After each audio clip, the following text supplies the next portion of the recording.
que proponemos a partir de un concepto o de una palabra clave que permita compartir con el público reflexiones e inquietudes sobre temas universales.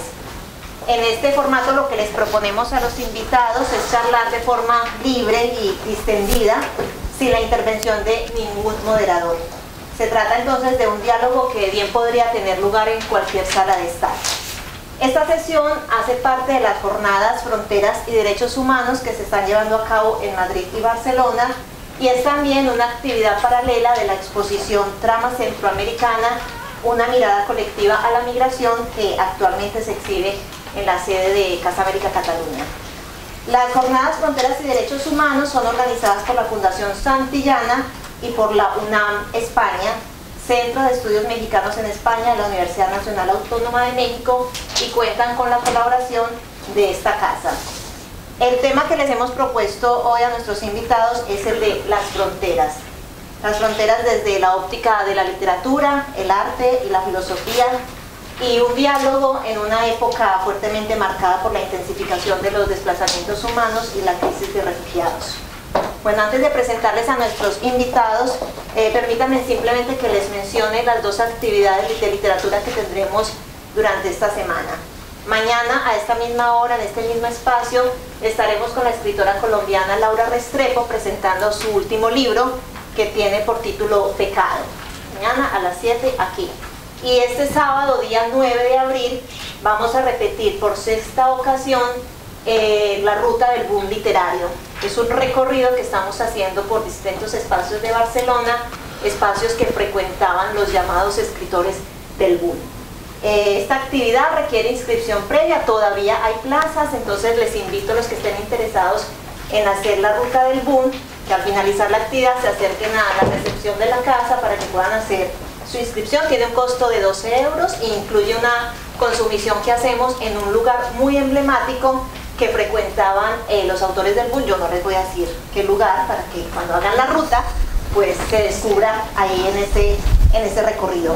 En el dossier que les entregamos a la entrada tienen más información de estas dos últimas actividades que les menciono, y también de todas las actividades de literatura que vamos a tener durante este semestre. Son bastantes. De por medio tendremos a Leonardo Padura, escritor cubano, Wendy Guerra, Edmundo Paz Soldán, por mencionarlos, que así me acuerdo rápidamente. Ahora sí, antes de dejarles entonces con nuestros invitados, que como les digo es un diálogo como si estuvieran en cualquiera de vuestra casa, sin moderador, yo muy brevemente los voy a presentar. Jordi Soler, la derecha del escenario, México 1963, es autor de 2 libros de poesía y 10 novelas traducidas a varias lenguas. Desde Boca Floja, su primera novela, se convirtió en una de las voces literarias más importantes de su generación. La Casa de las Culturas del Mundo en Berlín elaboró un perfil sobre su obra donde dice: más que cualquier otro de los escritores de su generación, Soler ha conseguido un estilo propio, altamente visual en su prosa y su poesía. Durante 10 años, de manera paralela a su trabajo de escritor, hizo programas de música y literatura en 2 de las estaciones de radio más influyentes de México. Luego fue diplomático en Irlanda y ahora vive en Barcelona, la ciudad que abandonó su familia después de la Guerra Civil, donde trabaja en su siguiente novela y en artículos que publica en diarios y revistas. Es caballero de la irlandesa Orden del Finnegans. Enrique Díaz Álvarez, Ciudad de México, 1976, es doctor en filosofía por la Universidad de Barcelona. En 1995, el periódico La Jornada seleccionó una crónica que escribió sobre el terremoto del 19 de septiembre de 1985 para ser incluida en el libro Volver a Nacer. Desde entonces ha publicado ensayos, artículos, crónicas y entrevistas en diversos medios. El traslado, narrativa contra la idiotez y la barbarie, es su primer libro. Es codirector del documental México-Barcelona, Tránsito Literario, y director de Café con Sandy. Este último documental, producido por Televisión UNAM, obtuvo 2 premios Pantalla de Cristal y fue publicado junto al libro Pilamatas Portátil por la editorial Candaya. Actualmente es profesor de Filosofía y Teoría Política Contemporánea y Literatura y Sociedad en la Facultad de Ciencias Políticas y Sociales de la UNAM, y es editor del Instituto Nacional de Antropología e Historia. Yo les agradezco muchísimo. Hemos tenido ya oportunidad de compartir con los dos actividades en esta casa, los hemos también tenido de público. Y bueno, agradecer a la UNAM y a las instituciones que han organizado estas jornadas, a ustedes por acompañarnos, porque sabemos que ahora también hay otra cita importante dentro de un rato, los que son futboleros. Y bueno, muchísimas gracias y bueno, quedan aquí.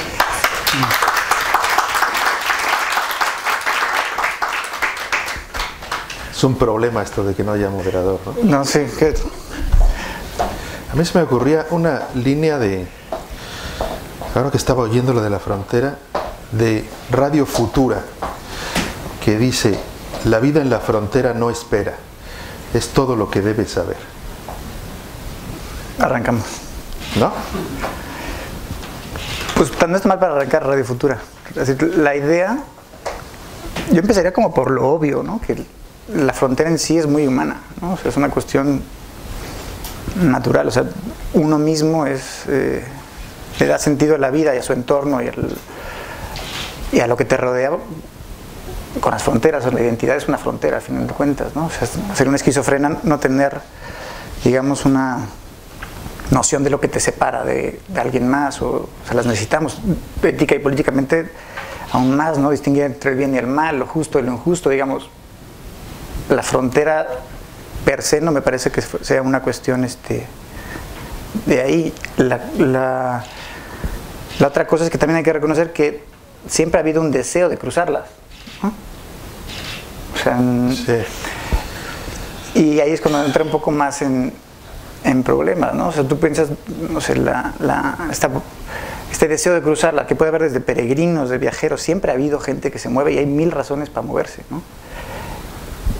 La otra cuestión es cuando ese deseo de voluntad de frontera, o sea, cuando ese deseo, esta parte que es bastante natural, se convierte en una voluntad. Entonces ahí ya es cuando separa, ¿no? Sí. En una voluntad de separar. Entonces ahí ya creo que es, o sea, más problemático. Claro, tienes estos viajes que puedes hacer ahora por Europa, que probablemente se terminen pronto, que vas en el coche y pasas una frontera y pasas otra, sin darte mucha cuenta, ¿no? Digo mucha cuenta porque sí que te das cuenta, hay un cartel, pero también pasan cosas. Por ejemplo, yo una vez estaba en la cima del Pirineo, sin saber si estaba en España o en Francia, ¿no? Esa es la maravilla de la frontera europea, que no sabes dónde está. Pero en cuanto saqué el móvil, me di cuenta que estaba en Francia. Así como... Y ahí aprendí que la frontera no es necesariamente física, en este caso es mercantil, ¿no? Hay si llamas por teléfono, si te has pasado un poquito de la frontera de España, ya la llamada te cuesta el triple, ¿no? Si quieres hacer una transacción bancaria entre un país y otro, aunque no haya frontera, te cuesta más dinero. Quizá en Europa no se han acabado las fronteras, sino que han cambiado de administrador, ¿no? Por ejemplo, ¿no? Y esa serie de contradicciones, porque claro, este mantra neoliberal, ¿no? De vivir sin fronteras, y que permite supuestamente cualquier tipo de flujo menos el de personas que quieren cambiar el rumbo de su vida, ¿no? O sea, supuestamente puedes cambiar, que tampoco te das cuenta que tampoco es cierto, porque sí te cobran el roaming, ¿no? O sea, estas cosas que sigues viendo la tensión que hay entre mercantil, ¿no? Siempre hay un espacio para ganar dinero, pero sí estas puntos de contradicción de este mantra de éxito civilizatorio, que es atravesar sin fronteras, ¿no? Cuando al mismo tiempo ves que siguen en todo el tiempo y hay voluntad de fronteras y son, como dices, o sea, muchas veces son simbólicas, las más fuertes, ¿no? Sí. Son metáforas, a cruzar esa frontera. Entonces, no solo es el tránsito, digamos, geográfico o la cuestión así, sino la idea de intentar cruzar algo que tienes vedado, ¿no? A mí me gustan mucho esos episodios, ahora que hablas de la gente que cruza fronteras porque se tiene que mover a otro sitio, ¿no? Que es, para empezar, un esfuerzo muy importante que la mayoría de la gente no quiere hacer. ¿no? La gente quizá no quisiera cruzar fronteras, ¿no? Lo que le gustaría es vivir bien en el sitio donde vive y no estar pasando de un lado a otro o tratando de traspasar esa frontera como pasa ahora con este éxodo básicamente sirio que quiere entrar en Europa. A mí de todo esto, bueno, ahora ya hablaremos de otro tipo de fronteras, pero como estamos cayendo en la frontera obvia, sí, pues agoto el tema de una vez. A mí de este capítulo dramático de la historia europea, de gente que quiere entrar aquí y no puede, o es muy difícil, o no la dejan, o la regresan a otro sitio, como acaba de pasar hoy mismo. A mí uno de los capítulos que me emocionan mucho tiene también que ver con el teléfono móvil. No sé qué tengo ahí con el teléfono móvil, pero veo ahí una frontera electrónica muy clara. Una frontera cuya parte luminosa es la libertad, o sea, el poder caminar sin ningún tipo de restricción. En estos países donde se han impuesto las fronteras últimamente a la entrada de Europa, digamos, hay una serie de personas compasivas, porque siempre lo mejor de los países son las personas, ¿no? Luego lo peor son los que gobiernan, los estados. Pero hay un montón de personas que enchufan un alargo de contactos en su cocina y lo tiran muchos metros después en medio del bosque. Y lo dejan en un sitio por donde pasa este éxodo de personas que vienen desde Siria a lo mejor y dependen de su teléfono móvil. Porque por el móvil van viendo por GPS en qué sitio están del bosque, hacia dónde tienen que caminar. Sus colegas por Facebook o Twitter o WhatsApp les van diciendo, aquí hay un control fronterizo, no vayas por aquí, ve por aquí. Es decir, su brújula es el teléfono móvil, y el teléfono móvil depende de una vulgaridad que es la batería. Si te quedas sin batería ahí en medio del bosque, estás frito, porque vas con tu familia. Entonces esta gente compasiva tira un alargo en medio del bosque para que la gente enchufe su móvil. A mí me parece que estos de verdad aniquilan las fronteras. Esto que es como... Pues se puede intervenir el público también. Sí, no sé. ¿Al final? Las fronteras. Es como la... Claro, que lo cierto de los sirios. Claro, siempre, cuando decimos peregrinos, viajeros, siempre ha habido migraciones. O sea, los países están hechos por mezclas. Pero que sí, lo que vemos ahora es una crisis migratoria que no había, ¿no? Probablemente desde la Segunda Guerra Mundial es la más fuerte que vemos. Y qué bueno que tienes en esto, yo lo llamo gestos. O sea, lo de tirar el alargo, ¿no? O sea, como gestos, que son gestos de hospitalidad. O sea, hay una frase de Jacques Derrida que me gusta mucho, que es: un acto de hospitalidad no puede ser sino poético. Pues parece vulgar, pero el alargo para la batería del móvil puede ser un gesto de conexión, ¿no? Y hace poco, aquí tienen afuera las fotografías estas de los fotoreportajes de migración centroamericana en México y esto. Y el viernes se proyectó aquí esta película, este documental que se llama Llévate mis amores, ¿no? Y había otro gesto de este tipo, o sea, habla de las patronas, que es este colectivo de mujeres que viven muy cerca de las vías del tren en Veracruz, donde pasa el tren que se llama La Bestia, ¿no? El Débora Migrantes, este tren que recorre México de sur a norte y que lleva migrantes sobre todo centroamericanos, ¿no? De Nicaragua, de Guatemala, El Salvador, Honduras sobre todo. Y desde hace, no sé, creo que 95, ¿no? O sea, no sé hace cuántos años, en ese tránsito empezaron a organizarse y hacer lunches, que dicen allá, ¿no? O sea, cocinar arroz, hacer un lunch de comida muy modesto, estamos hablando de gente muy, muy, muy humilde, ¿no? Arroz, frijoles, 2 tortillas que sobran, igual el pan, lo atan y van a la orilla del tren Y cuando ves, la bestia es la bestia, o sea, son tantas toneladas que vienen ahí, aparte como una imagen de Mad Max, no sé, con los seres colgados que le dicen las moscas, ¿no? Los migrantes que vienen colgados del tren, y el gesto de levantar esta bolsa de plástico del Walmart, ¿no? Así de la señora, ¿no? Con la vulnerabilidad contra la bestia de tantos kilos, y eres el gesto de darle la bolsa en un segundo. O sea, yo había leído de ellos, pero visualmente, y es una habilidad, o sea, aparte de la habilidad, es el gesto, ¿no? Lo del alargo es este gesto de que no es totalmente compasivo, porque no esperas ni las gracias. ¿Qué gracias le vas a dar con alguien que cruzas 2 segundos, no? Que además es gracias, madre, ¿no?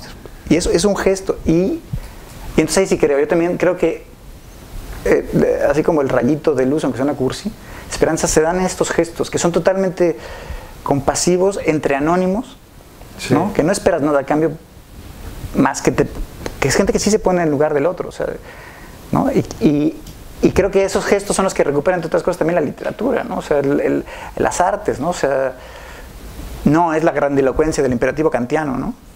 Sino es pues esto que yo llamo como un gesto, ¿no? Sí, claro. Sin estos gestos, la oscuridad sería absoluta, ¿no?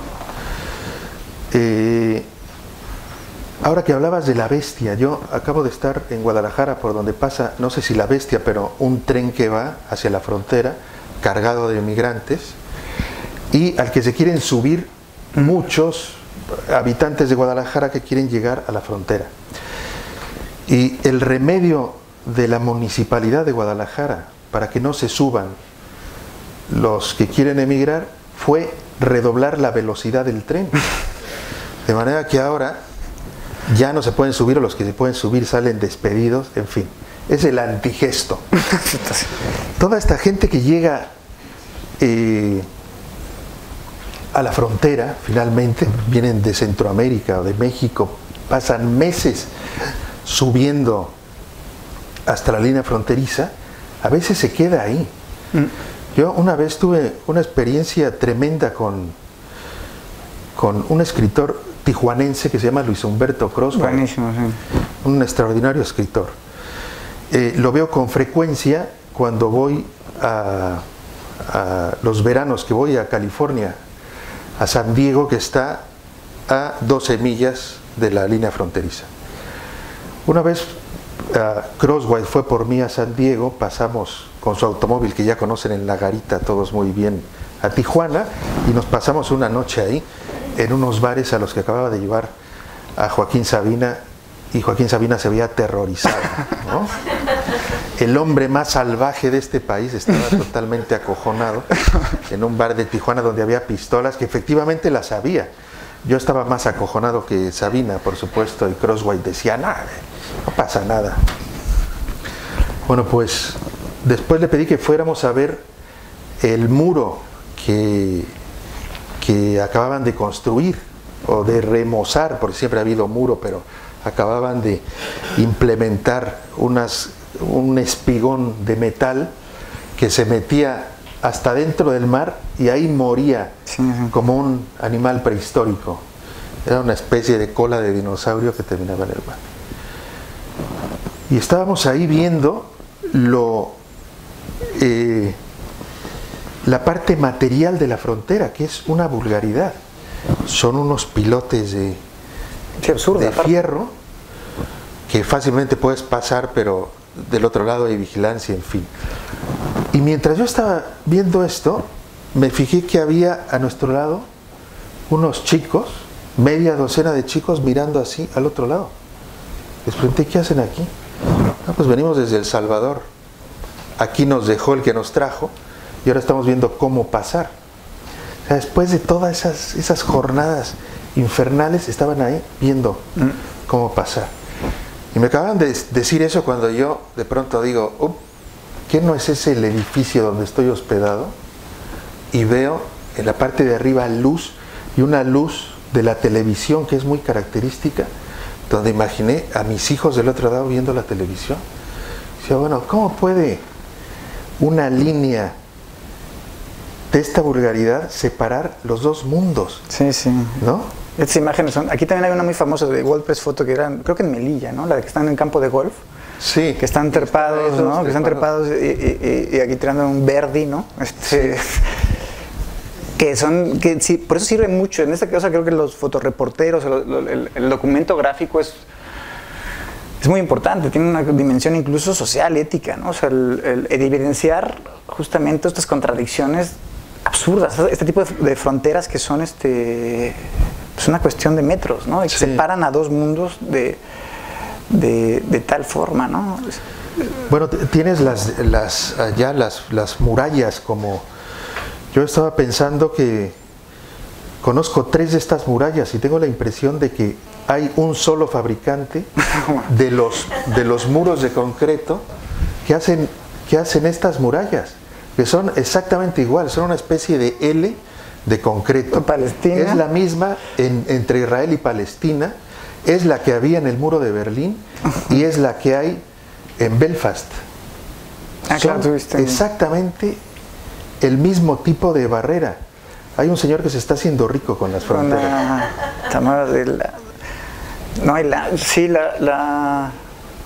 Estaba pensando en eso de las imágenes, cómo, por ejemplo, con lo de los sirios, ¿no? Es como una imagen, la del niño, que ahora ya no nos acordamos cómo se llama el niño, ¿no? Creo que Aylan Kurdi, ¿no? Pero como una imagen también te puede visibilizar una tragedia de dimensiones, porque también había el debate de si se debía o no publicar una imagen tan fuerte, o si se debía borrar o alterar o difundir tal, ¿no? Yo creo que en esas cosas, en general, contra la censura, desde luego, pero visibiliza. Igual mucha gente se da cuenta del drama sirio hasta que ve un niño que es, como decías, que puede ser tu niño viendo la televisión, ¿no? O sea, esta cuestión de la empatía, que permite la experiencia artística, ¿no? La experiencia estética. O sea, la idea de que por un momento tú vives significativamente la vida de otra persona y que puedes ver, ¿no? Ponerte en el lugar del otro, que eso es lo que da, pues bueno, yo creo una buena novela, una buena crónica periodística, una buena imagen, ¿no? También la que ganó ahora el World Press Photo también es una imagen que es en la noche, ¿no? Con la luz de la luna y con los alambradas, que debe ser el otro fabricante del mundo, porque también yo siempre las veo igual, ¿no? Son iguales, las concertinas. Y pasando un bebé de 8 meses, ¿no? O sea, una imagen que es como una Polaroid de todos nuestros fracasos, ¿no? O sea, el fracaso social, el fracaso económico, el fracaso político, el fracaso ético, en una imagen, ¿no? Y con la luz de la luna, porque el fotógrafo, si hacía el flash, pues lo descubrían y venían por ellos, ¿no? O sea, sí. Entonces, no sé, tú como novelista, ¿cómo ves? Y que aparte tú has narrado mucho la migración, el exilio. Sí, bueno, es un tema importante en mi vida y consecuentemente en mis libros y además mi familia pasó un exilio quizá no tan dramático, no, desde luego no tan dramático como este, porque tuvieron un país que los acogió, ¿no? Aunque sí hubo episodios de campo de concentración muy duros.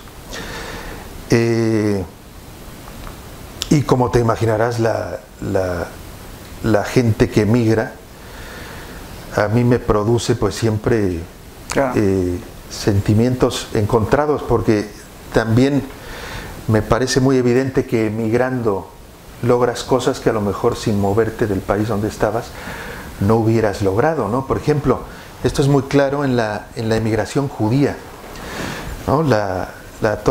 Mi mujer es judía y toda su familia, y he hablado mucho de esto con mi suegro, porque mi suegro curiosamente huyó de Francia como niño judío, también acogiéndose la invitación de Lázaro Cárdenas de manera simultánea a los inmigrantes republicanos que iban hacia México. Es decir, había ahí una inmigración de distintos signos. Y bueno, mi suegro tuvo una mejor vida en México, como suele pasar, y esto, como te decía, pasa mucho en la comunidad judía, que es una comunidad que ha emigrado mucho. Claro, el otro día me contaba un señor que ahora es un joyero muy importante en Nueva York, que él venía de una familia de campesinos en Polonia. Él salió como niño campesino polaco Llegó a Nueva York, tuvo que buscarse la vida y acabó montando un imperio de joyas, cosa que no hubiera hecho si se hubiera quedado en Polonia, y ahora seguramente estaría regenteando las tierras que le había heredado su padre, ¿no? Claro.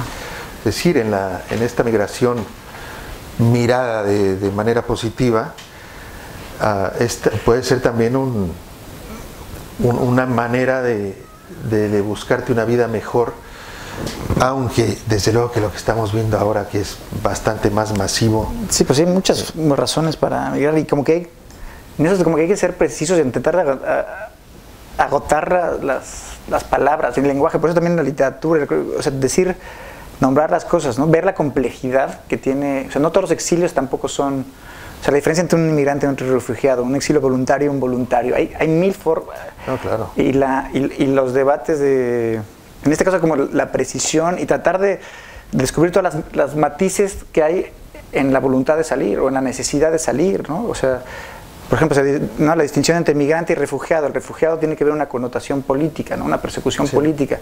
Pero en México los migrantes, si estás huyendo de la violencia del narcotráfico y de la falta, eso no es una cuestión también política, ¿no? O sea, o aquí, por ejemplo, yo en Barcelona siempre me sorprendía de los recién llegados, ¿no? Y me decían recién llegado, yo llevaba 10 años, ¿no? Entonces dije, pues ¿cuándo un migrante deja de serlo? ¿No? Sí. O extranjeros de doble nacionalidad. Ay, no, cabrón. Si ya me diste nacionalidad, ya no soy extranjero, ¿no? Sí.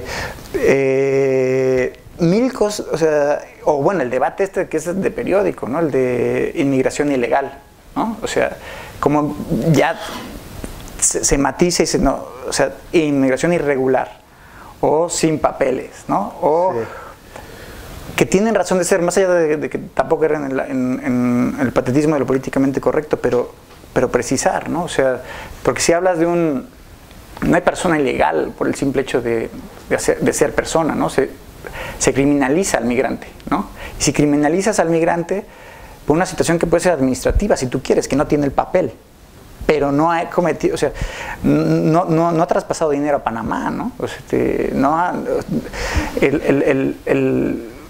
y ahí es importante. O sea, también hoy en la mañana estamos viendo un video con Tony y Oire, que están por allá, de cómo los transportaron, lo que decías hoy, lo del ferry de Grecia, ¿no? Sí. Y van esposados. O sea, ya no es inmigrante legal, sino... Y la imagen es brutal. O sea, aparte de que van los cuatro, bueno, o sea, migrante, policía con tapabocas, ¿no? Con guantes, y ellos, con ellas esposas, aquí cómo se llaman, esposas. También esposas, ¿no? Que ya no solo es criminalizar en cuanto al lenguaje, sino visualmente. O sea, estás trasladando a Aníbal Lecter, ¿no? O sea, te infecta, te puede contaminar. Tienen que ir juntos para que no se vayan, ¿no? Y a eso es lo que hay que intentar combatir como sea. Sí. Me parece que como sea. Desde la teoría, desde de la literatura, desde las artes. Ya sé que a muchos escritores les salta como, o sea, es muy rancio hablar del compromiso social del escritor y todas estas cosas, pero hay que contar historias que importen, o sea, desde mi perspectiva, ¿no? Tampoco eres ajeno, no tienes que escribir, o sea, una propaganda, ¿no? Pero son cuestiones de condición humana que son importantes que se narren y revelar un poco lo velado, ¿no? O sea, recuperar los gestos, no sé, hay cosas que creo que las artes, la fotografía, que tienen más poder del que le hemos pensado, ¿no? Sí. Lo que pasa es que, bueno, me parece, te decía antes que si no fuera por estos gestos la oscuridad sería total. Y lo decía de verdad, pero también porque no veo otra cosa. Espeluzna la manera en que tratan los estados este tema. Es decir, queda claro que a ellos no les preocupa estas imágenes de las que estamos hablando aquí, ante un auditorio interesado en esto. A los que mandan no les preocupa. Estos van a cumplir una misión. Tienen que cuidar sus fronteras. Tienen que conservar la paz dentro de su territorio. Tienen que promover el bienestar de sus ciudadanos. Lo demás no es su trabajo y ha quedado clarísimo.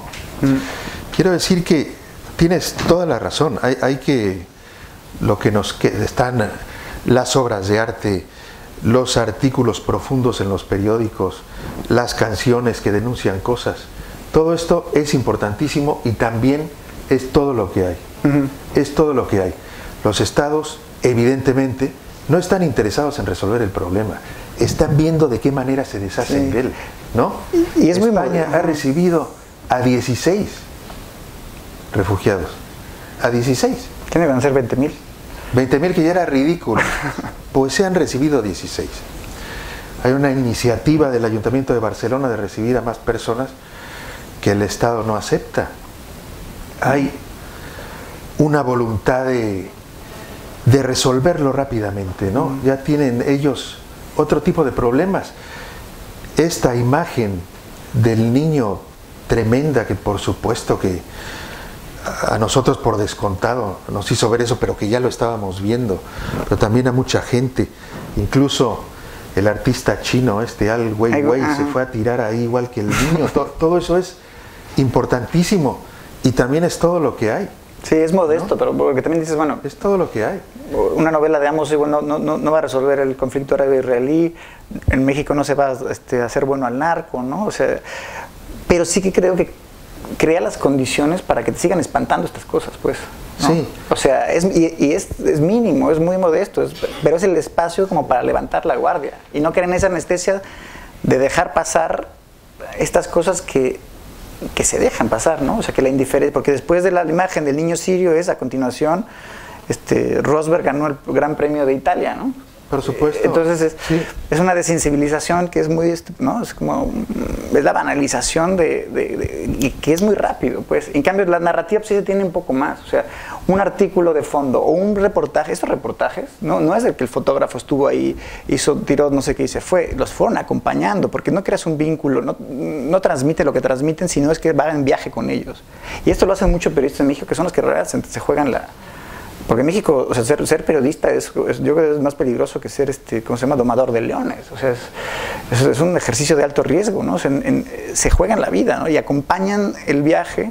Ha habido varios casos, bueno, que simulan, ¿no?, el trayecto con los migrantes. Y que se ha hecho mucho. A mí la anécdota está que pongo en el libro del Günter Wallraff, el alemán, que hizo Cabeza de Turco, que en los años 83, por ahí, cuando todavía era República Federal, él ya empezaba a escuchar cómo había en las noticias, pues, cierta xenofobia, cómo se notaba pues la animadversión que había ya de los alemanes de entonces hacia los migrantes turcos, y él pensó, dije, pero yo no lo he experimentado, ¿no? O sea, ¿cómo podría experimentar eso? Y no se le ocurrió una cosa tan sencilla y obvia como disfrazarse de turco, ¿no? Entonces eso fue lo extraordinario, que se disfrazó, o sea, se puso pupilentes, se hizo el pelo, se puso una cosa así, y creó ese personaje que se llamaba Ali, ¿no? Sí. Ali, y puso un anuncio en el periódico, ¿no?, que es extranjero, fuerte, busca trabajo, poco sueldo, ¿no? Y le empezaron a llegar las llamadas, ¿no? Entonces él pudo registrar esta idea de cómo se explotaba, se le violaban todas las garantías laborales en McDonald's.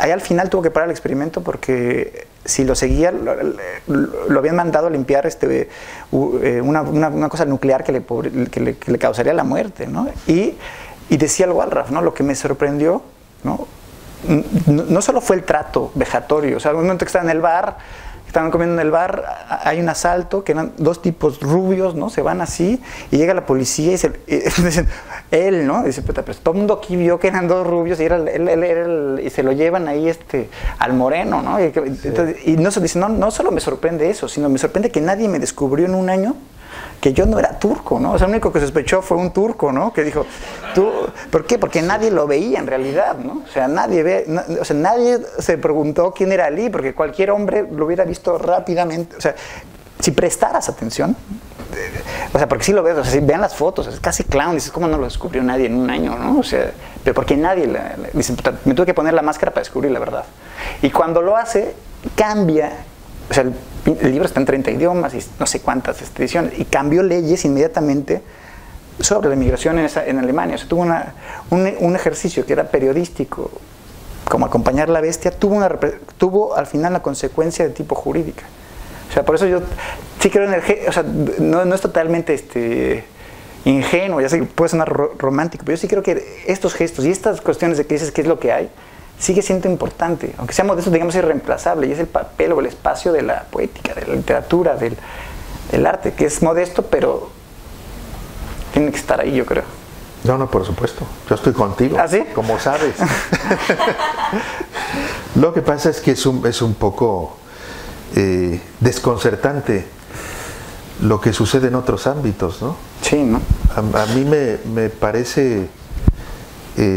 no sé qué puede tener toda esta gente en la cabeza, con mucho poder, por supuesto, pero ¿cómo puede no preocuparles esto?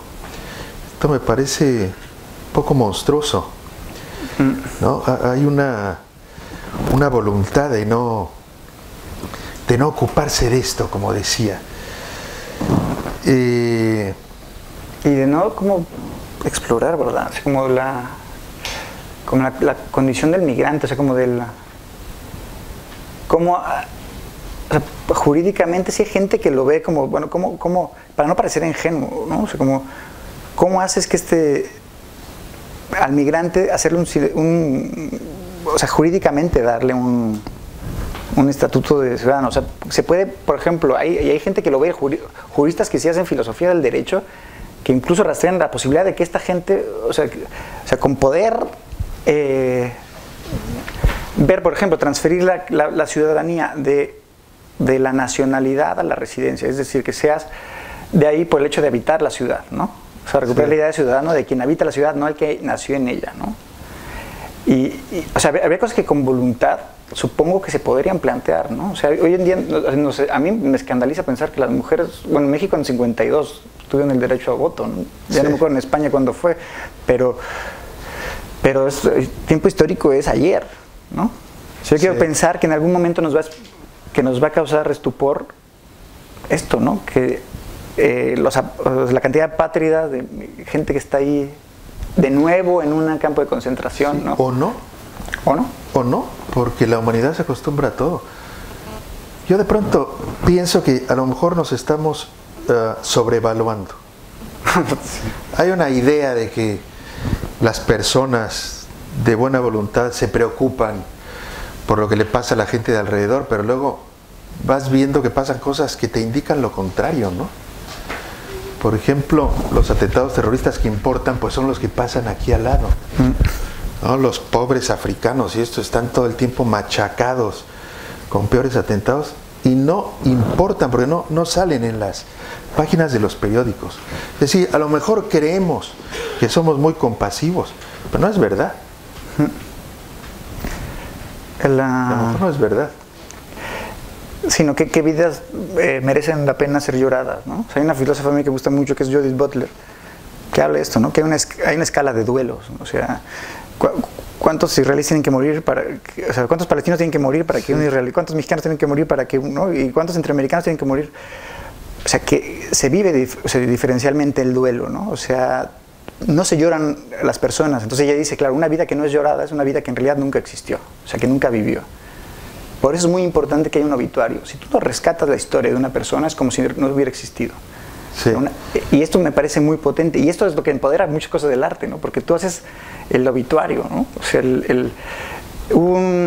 esta que es una cronista excelente, Alma Guillermo Prieto, que hizo lo de los 72 migrantes, que fue, pues esto mismo del tren, nomás que fue por el narco, ¿no? En Tamaulipas. Y fueron encontrados 72 cuerpos, ¿no? Se escapó uno y él fue el que pudo avisar a la policía, ¿no? O sea, y cuando fueron, pues, se dieron cuenta de nuestra barbarie particular, ¿no?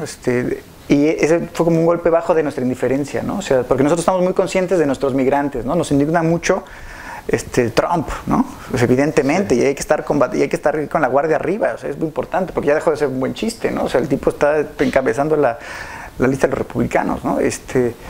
Pero nos indigna mucho y estamos muy sensibilizados con nuestros migrantes, pero los centroamericanos nos dimos cuenta hace 4 días, ¿no? Sí. Y se les extorsiona, se les secuestra, se les viola, creo que de 6 palizas, claro. ¿no? Y Y por ejemplo, ese proyecto de Alma Guillermo Prieto hizo que llamó a fotógrafos. De hecho, hay un fotógrafo ahí, ahorita vi una foto de ahí que estaba. Fotógrafos, escritores, una serie que colaboró, que era como básicamente que adoptaras un migrante, ¿no? Y que le dieras historia. O sea, para que no fuera no identificado, le dieras era una especie de altar, ¿no? Entonces a mí, por ejemplo, me tocó uno que sí tenía nombre, ¿no? Pero había otros que no, y ya después apareció. Pero entonces era una forma de que su historia no quedara no contada. Y eso empodera, pues, ¿no? O sea, merece la pena contarse. Y lo hacen mucho los periodistas. Por eso el fotoreportaje, la crónica, y algunas... O sea, bueno, tú tienes novelas de exilio. Y estas historias de gestos, o sea, tu personaje, el embajador Rodríguez, es un personaje de novela. Sí. El gesto ese tipo de cuestiones que son de hospitalidad merecen ser contadas, ¿no? Y son importantes que estén contadas, pues. Sí, ahí estás ya tocando la memoria, que es... hay cierta actitud frente a la memoria que es una verdadera frontera.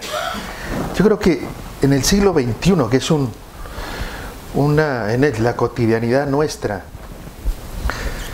que es en la que estamos expuestos todo el tiempo a un bombardeo de noticias que me parece que aniquila la memoria, ¿no? No hay espacio para la memoria porque todo el tiempo está recibiendo noticias nuevas.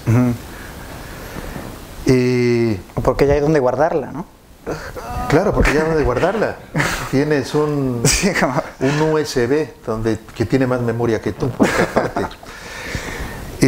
Yo creo que la memoria serviría mucho en este caso, en todo esto que estamos hablando, en la mirada compasiva a los migrantes. Por ejemplo, es increíble cómo se ha perdido en España la memoria de la gente que se tuvo que ir de aquí, ¿no? No se puede creer que España acepte estas medidas de la Unión Europea tan duras y contundentes contra los inmigrantes latinoamericanos, cuando no hace ni 75 años Latinoamérica recibió a decenas de miles de españoles que se tuvieron que ir de aquí. Cosa que se está repitiendo otra vez, porque ahora se están yendo miles de jóvenes a trabajar a Latinoamérica a buscarse otra oportunidad, ¿no? Sí. Esa falta de memoria de pronto ensombrece también el tiempo presente, ¿no? España tendría que ser, si tuviera la memoria suficiente, un país tremendamente compasivo con los inmigrantes, porque a sus inmigrantes los han salvado otros países, ¿no? O no, Francia cómo los trató, pues, ¿no? O sea, Francia cómo los trató, para empezar por ahí. ¿Por qué España recibe 16? Si ya dio decenas de miles a otros países, ¿por qué recibe solo 16? Porque no hay memoria, ¿no? Ahí hay otra frontera también. Sí, y sí, hay que cómo traspasarla, ¿no? Al final, ahorita que estaba pensando, al final de cuentas la imaginación pues es transgresora por naturaleza, pues, ¿no? O sea, lo que te permite brincar, o sea, cómo traspasas las fronteras. Y ya ves que cruzar Estados Unidos, o sea, ante la frontera física, que es la evidente, la vulgar, ¿no? Sí. La cola de dinosaurio, que me gustó mucho la imagen, ¿no? Porque es tal cual, es ridícula, ¿no? O sea, es una barda que se mete al mar, o sea, es como... ¿no? Y ahí se oxida y se cae. Oxida, ¿no? Imagínate ahí, ¿no? El coral abajo, lo que queda de eso, ¿no? O sea, como... ¿cómo traspasar eso? ¿No? O sea... Bueno, ahí hay una clave en la imaginación, ¿no? Pues es como y ahí, por ejemplo, con lo de Israel-Palestina, hemos sostenido esta anécdota que a mí me gusta mucho, siempre la repito, o sea, él crece ya en la Jerusalén muy chauvinista después de la ofensa nazi, ¿no? Evidentemente, donde se odiaba todo lo alemán, ¿no? O sea, él jura y perjura en su adolescencia que nunca pisará suelo alemán, que nunca comerá nada alemán, jamás beberá una cerveza alemana, y cuenta que puede cumplir todo eso, salvo una cosa, ¿no? leer autores alemanes, ¿no? Entonces primero dijo, siempre hay formas de engañarse a uno mismo, pues, o sea, dijo, bueno, voy a leer a los que nacieron en el 19, ¿no? Después se los acabó, ¿no? Y después dijo, bueno, ahora voy a leer a los que se opusieron explícitamente al nazismo, ¿no? Se los acabó, ¿no? Entonces dijo, bueno, es que si no los leo voy a ser como ellos, ¿no? Y empezó a leer a autores de su generación, entre ellos Günter Grass, ¿no? Y entonces dijo, puta, no, pues es como yo, ¿no? O sea, y a partir de ahí cuenta cómo, al leer a sus contemporáneos, a escritores, ¿sí?, rompió el prejuicio heredado, ¿no? O sea, es la forma de saltar esa frontera, ¿no? O sea, sí, que muchas veces son absurdas, ridículas, ponzoñosas, o que hay también un exceso de memoria, ¿no? Sí. Bueno, así como estabas diciendo ahora, que los gestos, el arte, todo esto que ayuda a acabar con las fronteras, también lo hace el deporte. Y ya voy un poco remando hacia el capítulo que nos toca. ¿Cómo vamos de tiempo? ¿Cómo vamos de tiempo, por cierto? Yo una vez por gajes de mi oficio fui acompañé al Barça, fíjate cómo estoy afinando ya el tema, a una gira que hizo por Israel y Palestina. Y ahí me di cuenta de que el deporte, a ese nivel, un equipo de estrellas, es capaz de acabar con todas las fronteras. No solo eso, sino que hubo un partidillo entre chicos palestinos e israelíes. Una cosa insólita, cuando menos en esa época. Claro. John Carlin decía el otro día sí, una idea que me parece extraordinaria. Si todos los futbolistas musulmanes famosos hicieran una campaña por televisión, como estas que hay contra el racismo, por ejemplo, en donde manifestaran su desacuerdo por la lectura tendenciosa del Corán y los atentados que produce, habría algún efecto. Este sería un gesto masivo que tendría algún efecto, ¿no? Si te lo dice tu ídolo, ¿no? Este muchacho pobre marroquí que de pronto ha llegado a las grandes ligas europeas, te dice, oye, esto que estás haciendo está muy mal, deberías pensártelo. Sí, es otra forma de... El deporte, claro, el Karim hizo, claro, todo lo de Mandela, ¿no? Lo que fue lo del rugby. Sí, bueno, él hizo todo lo de Mandela. Lo contra el apartheid, que es otra fronterota, ¿no? Era una super frontera, ¿no? Y cómo politizó un partido de rugby, ¿no? La final esa famosa como porque el juego tiene eso, en el juego pues, estás jugando, ¿no? O sea, la seriedad del juego permite esas cosas. También hay una orquesta, ¿no? Que tocan claro. Y de estas cosas, o sea, son de esos gestos, los vemos como, ¿no? Que igual no paran la guerra, no van a atar a todos los narcos, o no sé, o no van a tener todos los coches bomba o lo que sea, pero sí crean ciertas condiciones, ¿no? O sea, sí pueden. Y yo también, el artículo de Carlin, sí te imaginas si si en el partido salen y Keita, ¿no? O claro, algún musulmán que se manifiesta tal, bueno, igual tendrá alguna Arda reacción. Turán, aquí tendría Arda Turán, efecto, ¿no? ¿No? Sí. En fin, bueno, estoy básicamente de acuerdo contigo, Enrique. ¿Les parece que nos el turno de comentarios, preguntas? Antes de tener al público, yo quería hacer una aportación con respecto al tema de fronteras. Comentaban de las fronteras físicas, de los muros, y quería traer a colación también las fronteras invisibles, que son estas que no tienen muros y que son tan reales como las de los muros, casos concretos como Medellín, Colombia, que son fronteras que al interior de la propia ciudad, o sea, que ahorita nombrábamos también de que los dirigentes muchas veces justifican estas fronteras como una medida de protección a sus ciudadanos, y aquí nos encontramos con que son los ciudadanos de la misma ciudad que se crean estas fronteras invisibles entre los barrios donde los chicos no pueden pasar, tenían su escuela al otro lado, pero ya no pueden ir a la escuela, generan una serie de conflictos como deserción escolar, miedo, y bueno, son estas fronteras invisibles que crean las BACRIM, que son las bandas criminales, por toda esta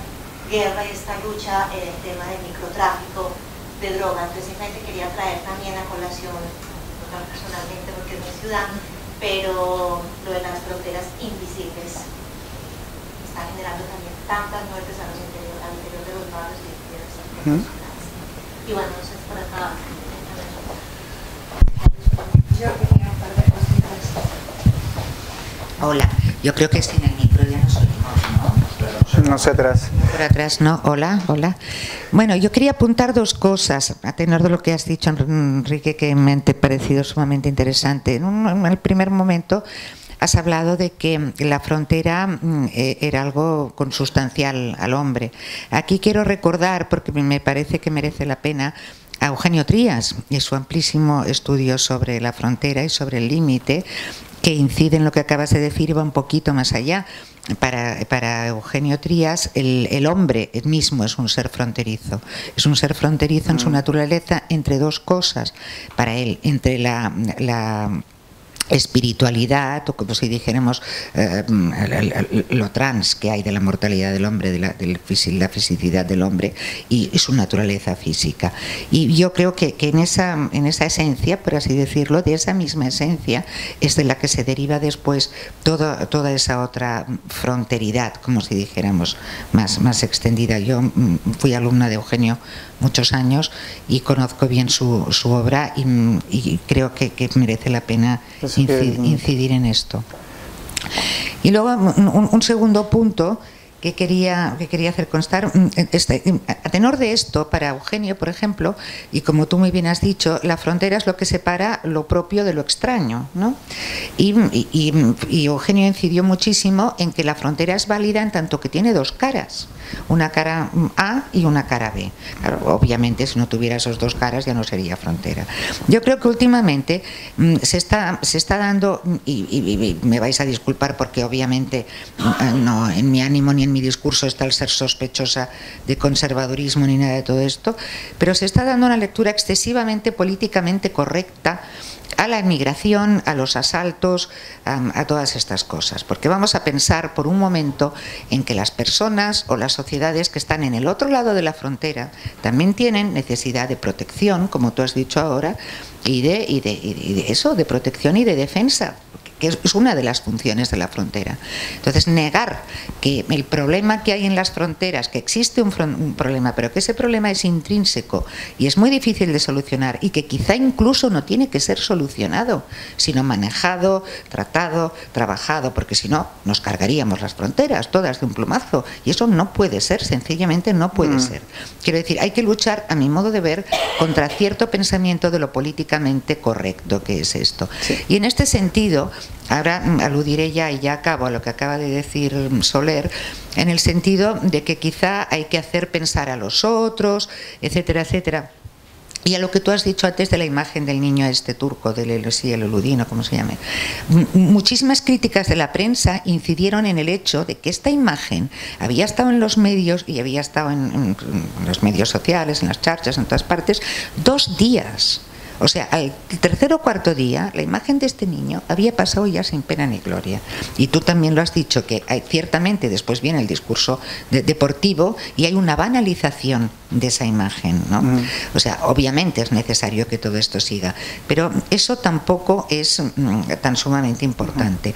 Yo lo que recalcaría, al tenor de lo que ha dicho Jordi Soler, de hacer ver al astro deportivo para que el niño marroquí, esto ya está muy visto, o sea, yo creo que por ahí no va la cosa. Más bien me inclinaría por otra estrategia, que es la que ha utilizado ahora, tenía en la mente un líder político y ahora no lo recuerdo, que es la de ponerse en el lado de los que están sintiéndose agredidos, que muy legítimamente. ¿Quiénes son los que sufren el racismo, o los más antirracistas? Aquellos que ven peligrar su puesto de trabajo porque los que vienen se lo quitan. O sea, los más racistas son los temporeros de Andalucía, quita, y la gente que ve que los incualificados y los sin papeles que entra quita debajo. No será el director general ni Rodrigo Rato, ni los jueces, ni nadie, toda esta gente. Entonces, en la medida en que yo entiendo que se quiera hacer que esa gente se calme, que se quiera quitar el enfrentamiento, el discurso político que yo propondría sería el de por un momento ponerse en la piel del otro, igual que hace Günter Wallraff, pero en el otro lado en este momento, ¿no? Porque todo esto lo único que incita es a que los otros se sientan, los alemanes conservadores y los alemanes, pues eso, de discurso simple, o sea, gente que no piensa mucho, que lo único que ve es que su puesto de trabajo peligra y que se le comen vivo. O sea, habría que hacer un discurso que empezase por ponerse en el lado de estos, también, para luego intentar, quiero decir, ahora quizá tenemos que empezar a pensar que hay unos que son igualmente perjudicados, ¿no? Bueno, muchas cosas. Sí, de la filosofía del límite, del ser fronterizos. Por ejemplo, perdona, y acabo. Perdona, yo cuando lo del Charlie Hebdo tuve muchas discusiones con mucha gente, porque es que yo también entiendo que a los marroquíes les moleste que ofendan sus religiones. No voy a justificar, obviamente, que nadie mate por nada, ¿no? Esto es obvio. Pero ¿qué necesidad, pienso, y lo digo hasta caerme de culo, qué necesidad hay de que alguien se burle de los demás? O sea, yo no, creo que hay otras maneras de criticar la intransigencia musulmana o de criticar la intransigencia. Creo que hay otras maneras. Bueno, varias cosas, ¿no? Por lo de la filosofía del límite, lo del ser fronterizo, sí, de hecho hay muchos, no solo loterías, hay Amin Malouf, que es un escritor que me gusta mucho, cómo se asume como ser fronterizo él mismo, ¿no? O sea, porque uno mismo también tiene sus propias fronteras, o sea, o Kureishi, ¿no? Por ejemplo, ¿no? Que dice, hay una frase que me gusta mucho, es el Buda de los suburbios, ¿no? Que habla de soy Amir y soy un inglés. Soy un inglés de los pies a la cabeza, casi, ¿no? Porque que es half-half, ¿no? Pero no se ve como un problema. Half English, half Irish, o Mexican American, Italian American. Hay gente que se asume como mezcla y te puedes definir como mezcla. Por lo de ponerse en el lugar del otro, sí, hay que ponerse en el lado del otro radical, pero eso también lo hace la literatura. O sea, no solo del temporero racista, sino, por ejemplo, Rushdie o Updike o Don DeLillo, sus personajes de sus novelas eran el terrorista, por ejemplo. O sea, y lo que representó se les condenó. O sea, cuando él hizo Updike con Terrorist, o DeLillo con El hombre del salto, o Shalimar el payaso de Salman Rushdie, era casi como antipatriotismo, ¿no? Con toda esta cruzada del choque de las civilizaciones, el discurso de Bush de están contra ellos o contra, ¿no? Estás con nosotros o contra ellos, no había alternativas, ¿no? Y lo que le da la literatura es justamente la escala de grises, ¿no? O sea, ante el binarismo de Bush, ante el vulgarismo de Bush, lo que da la literatura es justamente ver esto. Ahora mismo hay una... Pero es que la literatura es muy restringida, lee muy poca gente y no lee la gente que está afectada. Ya, es otro tema, sí. Por el sectarismo. Sí, pero tampoco... La visualidad en este sentido lo que es más impactante, efectivamente. Pero tampoco eso va a hacer que dejes de contar las historias, pues. O sea, Emiliano Monge, por ejemplo, ahora tiene su novela, su última novela, Las tierras arrasadas, es sobre la migración centroamericana en México, y sus personajes es Epitafio y Estela, no me acuerdo qué, son secuestradores, y es una historia de amor, la historia de amor de unos secuestradores, ¿no? Y te lleva a ponerte en el lugar del... eso solo se lo puede permitir un novelista, ¿no? Que realmente te preocupes que de repente te sorprendes creyendo que la historia de amor de los secuestradores funcione, ¿no? Dices, pero no, tienen a 40 personas que están haciendo. Yo sí creo que este es el margen que tiene la literatura de traspasar las fronteras, porque la imaginación efectivamente creo que es transgresora por naturaleza y que permite para ponerte en lugar de mucha gente. El Chirves, por ejemplo, también hablaba de como la crisis, ¿no? O sea, del emigrante que se queda sin trabajo, de la crisis y de la reacción que genera, porque evidentemente tampoco hay que creer en el buenismo, efectivamente, ¿no? De pensar que todo o la ingenuidad de que las fronteras se pueden borrar de un plumazo, pero sí se pueden hacer más flexibles, me parece. Sí se pueden imaginar mecanismos para no ver estos dramones absurdos, ¿no? Para no ver que un niño se muera en la playa. O sea, sí hay formas, y cuando ves en la frontera, en Tijuana y México, ves que hay gente que siempre la ha cruzado, ¿no? Sí. Que trabaja de un lado, vive del otro, las tías de Croswell. O sea, siempre... Bueno, él mismo tiene su mejor novela se llama Instrucciones para cruzar la frontera y cuenta 25 maneras en el que él mismo ha cruzado la frontera de manera ilegal. ¿No? Sí. Y trabajan, es en la compra, hay gente, o sea, hay formas de hacerla más flexible, o sea, ponerla a la altura de la realidad, ¿no? O sea, porque lo otro es la muralla medieval, pues, ¿no? O sea, y ya vimos que no funciona, la gente va a cruzar. Va a haber más tragedia, o sea, porque también no solo es esto, o sea, aquí en el Mediterráneo es un cementeriote, ¿no? Sí. O sea, lo de el cementerio este de Lesbos, o sea, decía, bueno, los 72 migrantes de Tamaulipas, pero aquí en Lesbos, en la isla esta, también están enterrando anónimos, ¿no? Porque muchas veces también tiran los pasaportes para identificarse, para que no los puedan repatriar. O sea, estás hablando de gente voluntariamente anónima, o sea, por necesidad anónima, ¿no? ¿Y quién cuenta la historia? Bueno, pues volvemos otra vez a las fosas comunes, ¿no? ¿Hay alguna otra pregunta?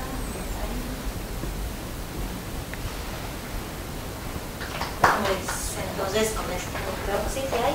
Sí. Pero ¿qué? El ensayo tuyo me parece muy diacrónico. ¿Tú eras consciente cuando lo estabas escribiendo? Sí, porque la mayoría de ensayos pues son un poco solipsistas, ¿no? Están un poco encerrados en su digresión. Y yo no sé si es por el tema o por qué es, pero lo veo, vamos, muy poroso y muy diacrónico. Pues igual curioso, ¿no? Porque claro, como más transversal, ¿no? O sea, como la... un tema que es como híbrido y complejo, o sea, es que lo tienes que, como que lo veo, hay que atacarlo como por varios lados, ¿no? O sea, incluso la ciencia, ¿no? O sea, hay como que hay que involucrar a mucha gente para entender, ¿no? O sea, cuando descubrí que había unas neuronas espejo, que la empatía estaba ya probada científicamente, ¿no?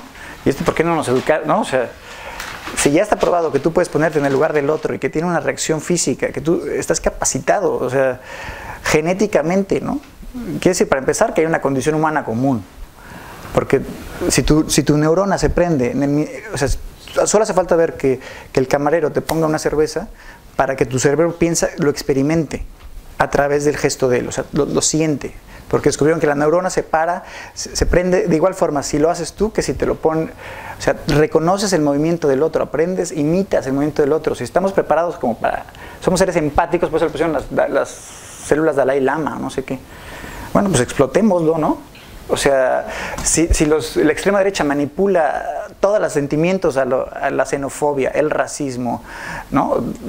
Vamos a pensar cómo se manipula democráticamente, ¿no? O sea, empatía, indignación, porque la indignación es una emoción también, ¿no? Sí. Yo recuperaría eso como Blur. Un ensayo poroso y diacrónico. Ibas a vender un montón. Bueno, pues muchísimas gracias. Les recordamos que aquí fuera tienen lo del nuevo libro, el primer libro de Enrique. Al lado también tenemos de Jordi Soler, si alguien quiere aprovechar que tienen a los escritores. También son novelas porosas y diacrónicas. Y bueno, a Jordi y a Enrique muchísimas gracias, UNAM, y a ustedes por acompañarnos.